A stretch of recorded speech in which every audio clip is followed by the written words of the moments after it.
믿음은 바라는 것들의 실상이요 보이지 않는 것들의 증거니 선진들이 이로써 증거를 얻었느니라.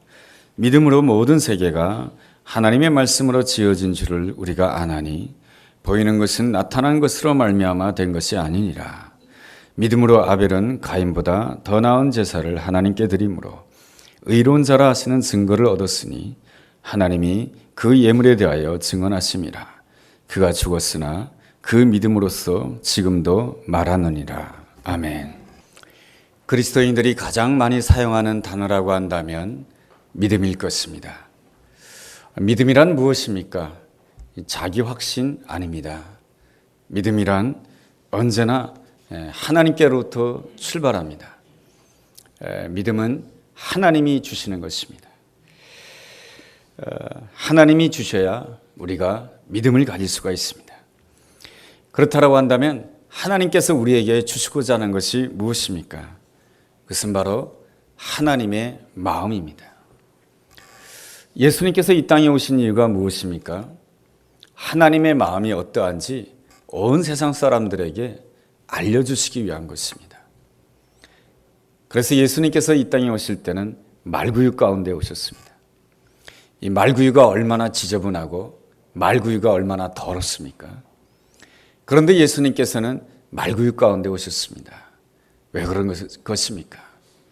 우리가 지저분하다 할지라도, 우리가 부끄럽다 할지라도 주님께서는 나에게 찾아와 주신다라고 하는 것입니다. 또한 주님의 공생애를 보신다라고 한다면 예수님은 늘 가난한 자들과 함께 하셨고 병든 자들과 함께 하셨고 또 세리와 죄인들과 함께 해주셨습니다. 그래서 예수님에게 별명이 주어졌는데 세리의 친구요 죄인들의 친구라고 하는 별명이 주어졌습니다. 그럴지라도 예수님께서는 그 별명을 부끄러워하지 아니하셨습니다. 오히려 하나님의 마음을 표현하는데 너무 적절한 것이었기 때문에 그렇습니다. 우리가 죄인이라 할지라도 우리가 허물이 많다 할지라도 하나님께서는 기꺼이 우리의 친구가 되어주시고 나와 동행해 주시기를 원하신다라고 하는 것입니다. 예수님의 생애의 마지막 사건은 바로 십자가 사건입니다. 이 십자가는 하나님의 마음을 두 가지로 보여주고 있습니다.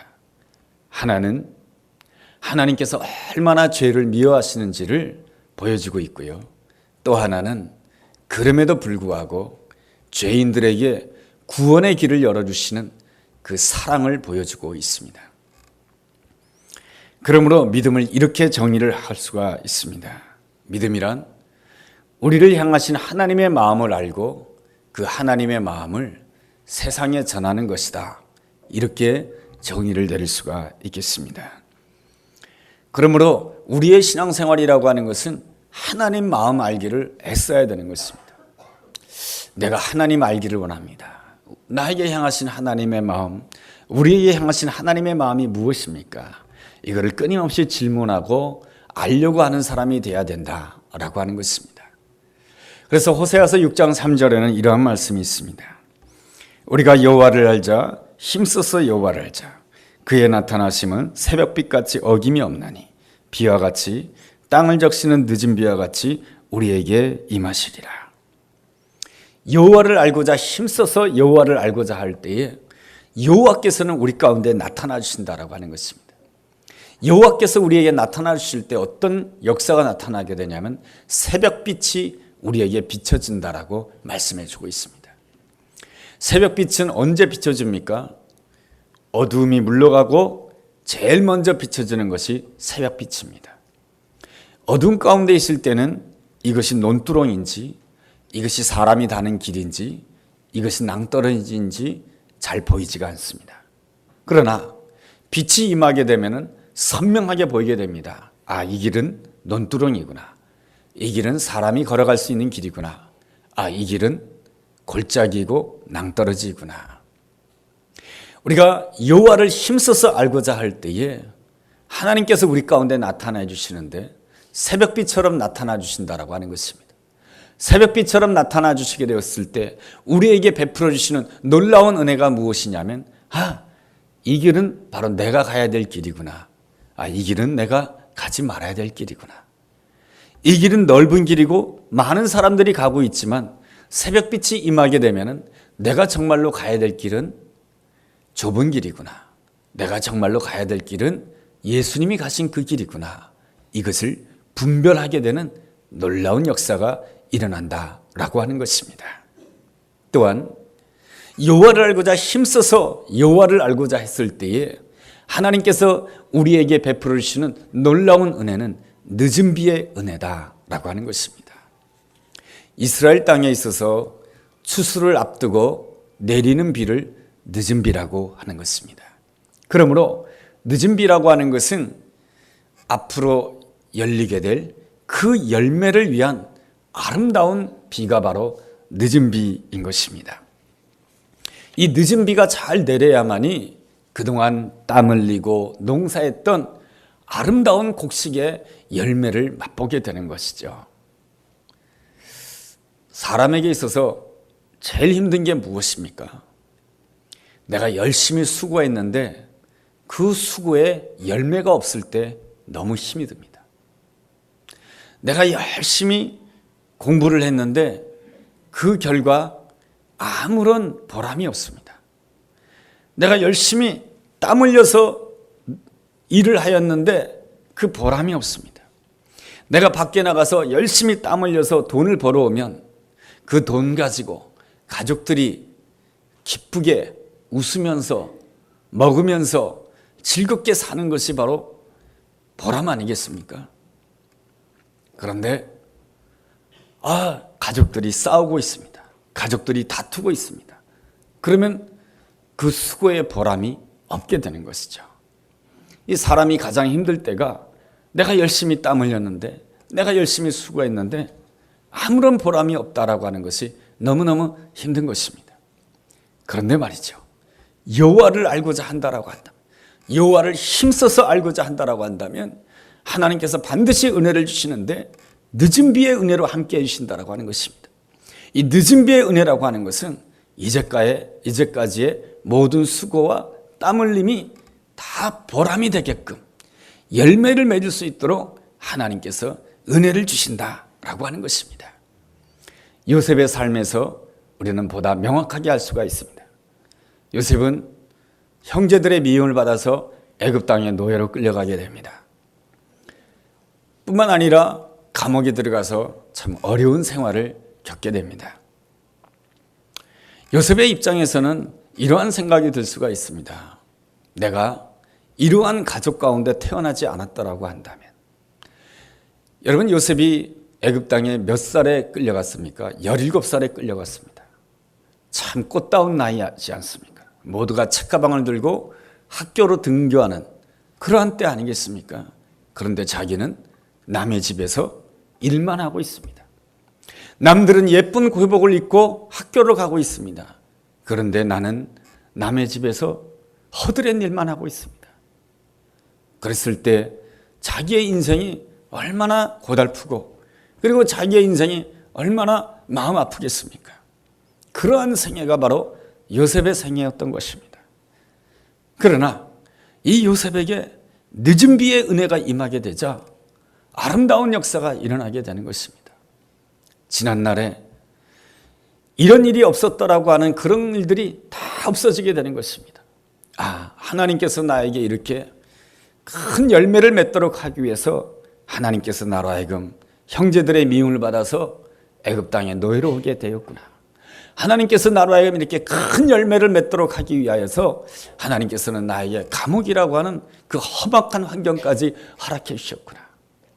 이 늦은 비의 은혜를 깨닫게 되었을 때에 이 요셉이 형제들을 만나게 되었을 때 고백하게 됩니다. 당신들이 나를 팔았기 때문에 걱정하지 마십시오. 하나님께서 내가 이곳에 온 것은 당신들이 팔았기 때문이 아닙니다. 하나님께서 나와 우리 가족들을 다 구원해 주기 위해서 하나님께서 나를 이곳에 먼저 보낸 것입니다. 이것이 바로 어떤 은혜를 누린 사람의 아름다운 고백인가 하니 바로 늦은 비의 은혜를 누린 사람의 생각에서 나오는 아름다운 고백인 줄로 믿습니다. 우리가 많은 수고가 있죠. 많은 아픔이 있죠.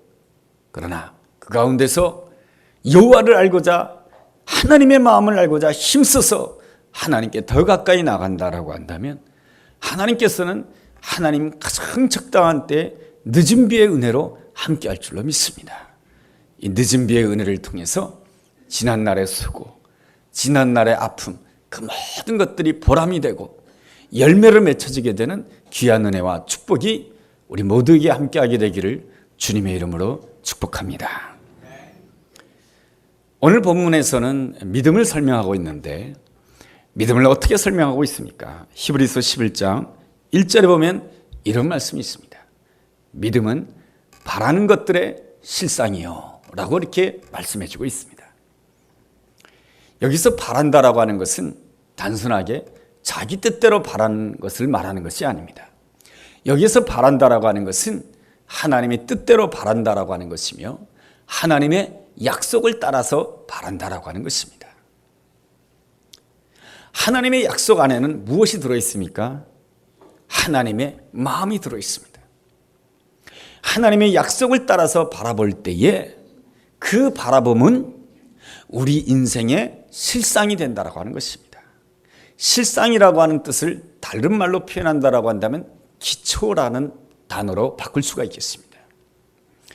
하나님의 약속에 따라서 바라볼 때에 그 바라봄은 내 인생의 진정한 든든한 기초가 되고 내 인생의 확실한 기초가 된다라고 하는 것입니다. 아브라함의 예를 들어보면 보다 분명하게 알 수가 있습니다. 하나님께서 아브라함을 부르실 때에 창세기 12장에서 주신 말씀이 있습니다. 너는 번터 친척 아비 집을 떠나라. 그러면 뭘 주시겠다라고 약속해 주고 있습니까? 내가 너로 하여금 큰 민족이 되게 해주겠고 내가 너의 이름을 창대하게 해주겠고 내가 너로 하여금 복의 통로가 되도록 역사해 주겠다라고 말씀해 주십니다. 이 말씀은 무슨 뜻인 거 아니? 네가 이제부터 믿음으로 살아야 되는데 눈에 보이는 것으로 너의 인생의 기초로 삼지 말라라고 하는 것입니다. 아브라함은 이제까지 무엇을 기초로 살았던 사람입니까? 나의 번터, 친척, 아비집으로 내 인생의 기초를 삼았던 사람입니다. 그러나 이제부터 하나님을 믿는 믿음의 백성으로 살아간다라고 한다면 그렇게 눈에 보이는 번터나 친척이나 아비집을 너의 인생의 기초로 삼지 말고 이제부터는 너에게 허락되어진 하나님의 약속, 하나님의 말씀이 너의 인생의 기초가 되어야 된다라고 하는 것입니다. 그 하나님의 약속이 무엇인가 하니 내가 너로 하여금 큰 민족이 되게 해주겠다. 내가 너로 하여금 너의 이름을 창대하게 해주겠다. 내가 너로 하여금 축복의 통로가 되게 해주겠다. 이것을 기초로 살아라라고 하는 것이 바로 하나님께서 이 아브라함에게 주신 아름다운 메시지인 것입니다. 이렇게 믿음으로 살기 위해서는 바로 눈에 보이는 것에서 떠나서 뭡니까? 눈에 보이지 않는 하나님의 약속을 바라보며 살아가는 것이 믿음의 삶인 것입니다. 그러므로 우리는 눈에 보이는 것을 넘어서야 되는 것입니다.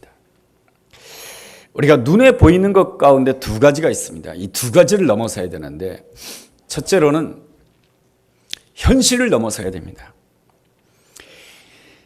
우리에게 주어져 있는 현실 가운데 제일 어려운 게 고난의 현실입니다. 고난의 현실이 닥쳐오게 되면 우리는 자연스럽게 하나님을 믿는다고 하지만 고난에 사로잡히게 됩니다. 그래서 항상 우리가 믿는 질문은 무엇이냐면 하나님, 이 고난이 언제 끝나는 것입니까? 자꾸만 그것을 질문하게 됩니다. 그러나 믿음으로 사는 사람은 이 현실을 넘어서야 되고 고난을 넘어서야 되는 것입니다. 그렇다면 이 고난을 넘어선다라고 하는 것이 무엇입니까? 그것은 바로 하나님께서는 이 고난을 통해서 우리에게 허락하신 아름다운 계획이 무엇일까? 이것을 깨닫는 것이 바로 하나님의 마음을 깨닫는 것이며 그것이 바로 믿음 생활인 것입니다. 하나님께서는 이스라엘 백성들로 하여금 출애굽한 이스라엘 백성들로 하여금 광야 생활을 하게 하셨습니다. 이스라엘 백성들의 입장에서는 광야를 지날 때 항상 묻고 싶은 것이 있었습니다. 우리가 언제까지 광야 생활을 해야 될 것입니까? 이것이 항상 묻는 질문이었습니다. 그러나 믿음으로 산다라고 하는 것은 무엇입니까? 바로 이 하나님께서 왜 이스라엘 백성들에게 광야를 허락하셨을까? 이 광야를 통해서 하나님께서 우리에게 가르치고자 하는 것이 무엇일까? 이 광야를 통해서 하나님께서 우리를 바꾸시고자 하는 것이 무엇일까? 이것을 깨닫고 거기에 순종하는 것이 바로 믿음의 생활인 것입니다. 그렇지 않고 내가 어쩌다가 이 광야로 들어왔을까? 내가 어쩌다가 이렇게 힘든 인생을 만나게 되었을까? 내가 어쩌다가 이런 고난을 만나게 되었을까? 이 고난이 언제 끝날 것인가? 이것만 생각한다라고 한다면 우리는 고난을 넘어서서 하나님께서 준비해 놓으신 놀라운 은혜를 맞이할 수 없는 사람이 되고 마는 것입니다. 두 번째로 우리가 넘어서야 될 것이 있는데 인간적인 규범을 넘어서야 되는 것입니다. 규범이라고 하는 것이 무엇입니까? 인간의 경험이 쌓이게 되면 이렇게 하는 것이 좋다 생각해서 만들어 놓은 것이 바로 규범인 것입니다. 우리가 신앙생활할 때도 말이죠. 이 규범이라고 하는 것이 대단히 중요합니다. 그래서 우리가 주일날 예배드리고 3일 저녁에 예배드리고 심야기도해드리고 새벽 예배드리고 또 성가대로 봉사하고 또 교회학교 교사로 봉사하고 주차 안내원으로 봉사하고 또 여러 가지 모양으로 또 주방에서 봉사하고 여러 가지 모양으로 봉사를 합니다. 그런데 말이죠. 우리가 하나님께 예배드리고 하나님께 기도하고 말씀을 읽고 봉사하게 되었을 때 규범을 따라서 하게 됩니다. 우리가 예배의 형식이라고 하는 거 하루아침에 생긴 게 아니에요. 이게 오랫동안 뭡니까? 기독교의 2000년의 역사를 통해서 이렇게 예배 형식이 형태화된 거예요. 규범화되어 있는 것이죠. 우리는 규범에 따라서 하나님께 예배를 드리고 규범에 따라서 기도하고 규범에 따라서 말씀을 읽고 규범에 따라서 때가 되면 봉사하고 규범에 따라서 우리가 봉사를 하게 됩니다. 그런데 말이죠. 진정한 믿음 생활을 위하여서는 이 규범을 넘어서야 되는 것입니다. 규범을 넘어선다라고 하는 것은 무엇입니까? 하나님과의 친밀한 관계 속으로 나가야 된다라고 하는 것입니다. 하나님과의 친밀한 관계 속으로 나간다라고 하는 것이 무엇입니까? 하나님과의 사랑의 관계로 나가야 된다라고 하는 것입니다. 그래서 처음에 신앙이 어렸을 때는 규범에 따라서 예배를 드리고 규범에 따라서 봉사하고 규범에 따라서 기도했다라고 한다면 이제는 신앙이 성숙했다라고 한다면 이제는 규범을 넘어서서 하나님을 사랑하기 때문에 예배를 드리는 것이고 하나님을 사랑하기 때문에 봉사하는 것이고 하나님을 사랑하기 때문에 내가 무릎 꿇는 것이고 하나님을 사랑하기 때문에 말씀을 묵상하는 것이고 하나님의 마음을 알기 위하여서 더욱더 하나님 앞에 가까이 나아가는 그런 신앙생활이 되어야 된다라고 하는 것입니다.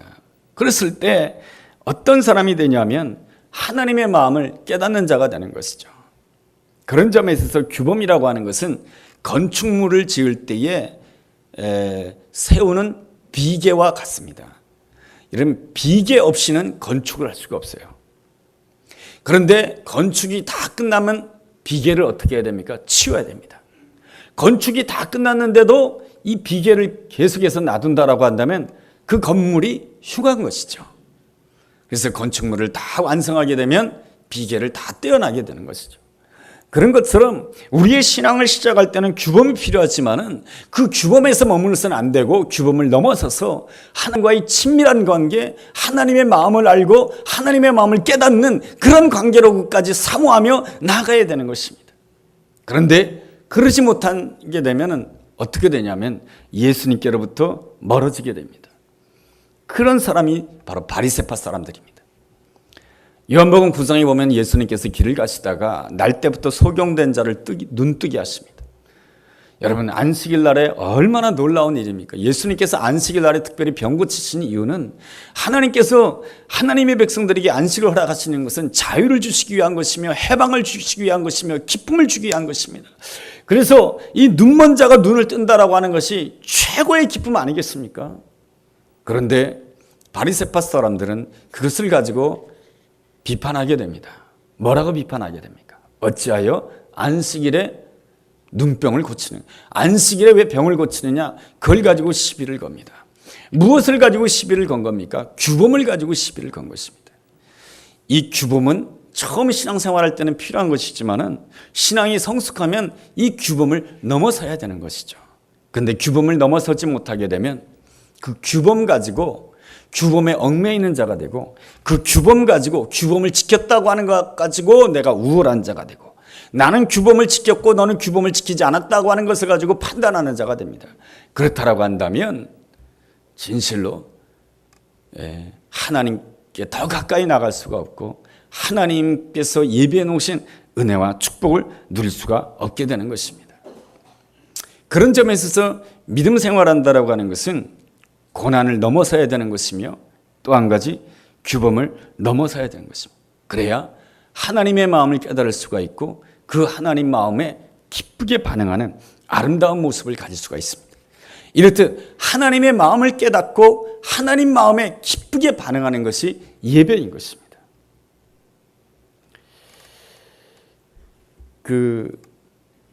어제 잠깐 TV를 봤는데 이러한 내용이 있더라고요. 한 따님인데 40대 정도 된 따님이에요. 따님이 혼자 고백하는데, 내 아빠는 나를 그렇게, 그러니까 아빠의 그 일기장을 보면서 말이죠. 그래서 아빠가 이 딸을 얼마나 사랑했는지를 그 옛날에 적어 놓은 글이에요. 그 글을 읽고 이런 생각이 들어요. 아빠는 나를 그렇게 사랑했구나. 그런데 왜 나는 아빠가 나를 사랑하는지를 몰랐다 그랬지? 나는 한 번도 아빠가 그렇게 나를 사랑한다라고 하는 것을 몰랐다라고 하는 것입니다.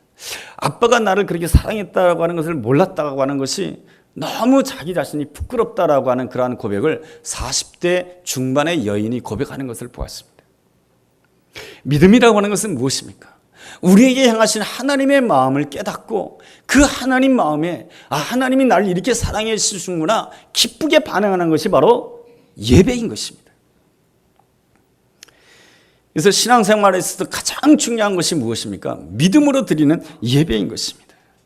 오늘 본문 히브리서 11장 4절에는 두 사람의 예배가 나타나고 있습니다. 한 사람의 예배는 가인의 예배요, 또 한 사람의 예배는 아벨의 예배입니다. 이 말씀과 동일한 게 창세기 4장에도 이 사건이 기록됩니다. 하나님께서는 이 가인의 예배는 받지 아니하시고 아벨의 예배를 받으십니다. 왜 하나님께서는 가인의 예배는 받지 아니하시고 아벨의 예배는 받으셨을까요? 아벨의 예배에 무슨 특별한 것이 있었을까요? 성경은 우리에게 대답해 주고 있습니다. 아벨은 하나님께 믿음으로 제사를 드렸다라고 하는 것입니다. 믿음으로 예배를 드렸다라고 하는 것입니다. 믿음으로 예배를 드렸다라고 하는 것은 무엇입니까? 이 아벨이 하나님의 마음을 알았고, 그리고 하나님의 마음에 기쁘게 반응했다라고 하는 것입니다. 하나님의 마음을 알았다라고 하는 것이 무엇입니까? 하나님의 사랑을 알았다라고 하는 것이며, 하나님의 은혜를 알았다라고 하는 것입니다. 하나님의 은혜를 알았다라고 하는 것은 동시에 무엇입니까? 나를 알았다라고 하는 것입니다. 나를 알았다라고 하는 것은 무엇입니까? 내가 문제투성이인 존재라고 하는 것을 알았다라고 하는 것입니다. 내가 수치스러운 존재요, 내가 부끄러운 존재인지를 알았다라고 하는 것입니다. 그럼에도 불구하고 하나님께서는 나를 사랑해 주시고 나에게 은혜를 베풀어 주신다라고 하는 그 사실을 잘 알았다라고 하는 것입니다. 인간은 태초의 인간 아담과 하와서부터 죄를 지은 인간입니다. 태초의 인간 아담과 하와가 선악을 알게 하는 나무의 열매를 먹고 죄를 범하게 됩니다. 죄를 범하게 되었을 때 그들은 수치스럽고 부끄러워서 숨는 자가 됩니다. 숨는 자가 되었을 때에 하나님께서 찾아와 주십니다. 아담아, 내가 어디 있느냐라고 이렇게 부르십니다. 하나님이 우리를 부르실 때는 왜 부르시는 것입니까? 문제를 지적하려고 부르시는 것입니까? 그렇지 않습니다. 하나님께서는 언제나 우리를 부르실 때는 문제에 대한 대안을 가지고 부르십니다.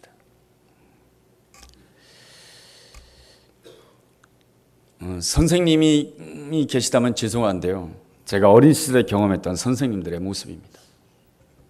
좋은 선생님들도 많았지만 지나고 나서 보니까 이 점은 참 아쉽다라는 그런 생각이 든 선생님도 계십니다. 초등학교 5학년, 6학년, 또 중학교 1학년, 2학년 때는 꼭 선생님들이 한 번씩 하는 일이 있었습니다. 그게 뭐냐면, 여자 학교는 잘 모르겠어요. 저는 남자 학교만 다녔으니까. 남자 학교를 다녔는데 꼭 선생님이 하는 일이 있어요. 웃도리를 올려보려는 거예요. 어느 날 갑자기. 그리고 막대기로 배를 긁어요. 왜 그렇습니까? 이 아이가 지금 때가 있는지 없는지를 보는 거예요. 이 아이가 목욕했는지 안 했는지를 확인하는 거예요. 저 때만 하더라도요, 집집마다 목욕시설이 별로 없었어요. 그리고 3월이나 4월쯤 되면 이 목욕탕을 가야 되는데, 이 목욕탕도 언제 가냐 하면은 추석 때 한번 가고 이 설날에 한번 가는 거예요. 그러니까 목욕탕도 제대로 못 가고 집에서 목욕하는 시설도 없다 보니 늘 씻는 게 얼굴만 씻는 거예요. 예. 그러니까 목 밑으로는 안 씻는 거죠. 그러한 친구들이 많다 보니까 선생님이 나름대로 위생을 위하여서 아이들로 하여금, 여자 학교는 그러지 않았을 거예요. 남자 학교는 뭐 웃도리를 올리려는 거예요. 그래가지고 이 막대기로 이 배를 한 번씩 X자를 그는 거예요. X자를 딱 그어가지고 자국이 딱 나오면은 걸리는 거예요. 이게 뭐냐면 안 씻었다. 그러면은 모든 학생들 앞에서 수치와 부끄러움을 당해요. 너무 창피해요. 목욕 안 하고 학교 와서 너무 부끄러워요. 이런 상처와 아픔이 계속 쌓여지게 되면 어떤 사람이 되냐면 다른 사람의 문제점을 보고 문제를 지적하는 사람이 돼요.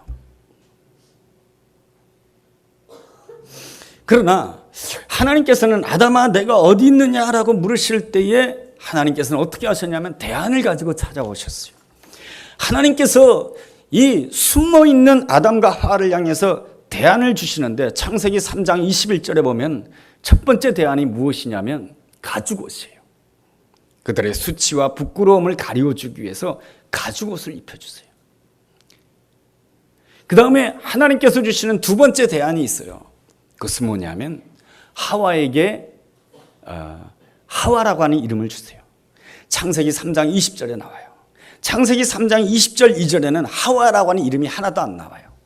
하나님께서 아담을 위해서 여인을 주셨지만 여자라고 하는 이름은 나오지만은 하와라고 하는 이름이 나오지 않아요. 그런데 하나님께서 아담에게 말씀을 주세요. 너의 부인의 이름을 바로 하와라고 지으라고 말씀해 주세요. 그래서 이 아담은 자기 아내의 이름을 하와라고 지어요. 하와의 뜻이 뭔지 아십니까? 모든 산자의 어머니라고 하는 뜻이에요. 하나님께서 왜 하와에게 하와라고 하는 이름을 주셨는가? 여러분, 아담이 하와를 보면서 뭐라고 그랬어요? 내 뼈 중에 뼈요 살 중에 살이라. 두 사람이 너무너무 좋아했어요. 두 사람이 너무너무 잘 살고 싶었어요. 두 사람이 너무너무 행복하게 살고 싶었어요. 그러다가 보니까 자기만 생각하는 자가 되었다라고 하는 것입니다. 자기만 생각하는 자가 되었을 때에 교만해지고 넘어지는 자가 되었다라고 하는 것입니다. 그런데 하나님께서는 그들에게 찾아와서 대안을 주시는데 이제부터는 너희들이 좋다고만 너희들끼리만 살지 말고 모든 산자의 어머니가 되라고 하는 것입니다. 생명을 낳는 어머니가 되라고 하는 것입니다. 하나님의 마음을 전하는 어머니가 되라고 하는 것입니다. 이것이 바로 하나님께서 아담과 하와에게 주신 아름다운 새로운 사명인 것이죠. 하나님께서 아담과 하와를 찾아와 주시면 너 왜 선악과를 따먹었냐 이 말씀부터 하셔야 되지 않겠어요? 그러나 하나님은 아담과 하와를 찾아왔을 때 문제를 콕 집으려고 찾아오신 것이 아니고 문제에 대한 대안을 가지고 찾아오셨다라고 하는 것입니다. 여러분, 이 하나님의 이 놀라운 사랑을 내가 느껴야 내가 자녀들의 문제를 보면서도 어떤 사람이 됩니까?